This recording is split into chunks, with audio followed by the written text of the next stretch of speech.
முன்னணி நடிகை த்ரிஷா தற்பொழுது தென்னிந்திய சினிமாவில் அதிக சம்பளம் வாங்கும் நடிகைகளில் ஒருவராக இருக்கிறார். பொன்னியின் செல்வன், லியோ படங்களுக்கு பின் த்ரிஷா மார்க்கெட் உச்சத்தை தொட்டுள்ளது என்றுதான் சொல்ல வேண்டும். இவர் நடிப்பில் அடுத்ததாக விடாமுயற்சி திரைப்படம் வெளியாக உள்ளது. மேலும் இவர் கைவசம் good bad ugly, Vishwambhara, Ram, Suriya 45 என பல படங்களை கைவசம் வைத்திருக்கிறார்.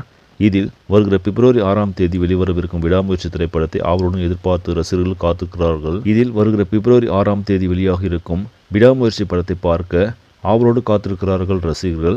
பல ஆண்டுகளுக்கு பின் அஜித்துடன் இணைந்து இப்படத்தில் த்ரிஷா நடித்திருக்கிறார். இந்த நிலையில் விடாமுயற்சி படத்தில் நடிப்பதற்காக நடிகை த்ரிஷா வாங்கிய சம்பளம் குறித்த செய்தி வெளியாகியுள்ளது. அதன்படி இப்படத்தில் அஜித்துக்கு ஜோடியாக நடிக்க ரூபாய் 6 கோடி வரை சம்பளம் வாங்கியுள்ளார் த்ரிஷா. ஆனால் தற்போது இவர் ஒரு படத்தில் நடிக்க 10 கோடி முதல் 12 கோடி வரை சம்பளம் பேசி வருவதும் நாம் கவனிக்க வேண்டிய ஒன்றாகும். சரி நம்பளே, இந்த செய்தி உங்களுக்கு பிடிச்சிருந்தால் லைக் பண்ணுங்கள், ஷேர் பண்ணுங்கள், மறக்காமல் நியூஸ் தமிழ் சேனலை சப்ஸ்கிரைப் பண்ணுங்கள். அடுத்த வீடியோவில் சந்திக்கலாம். நன்றி.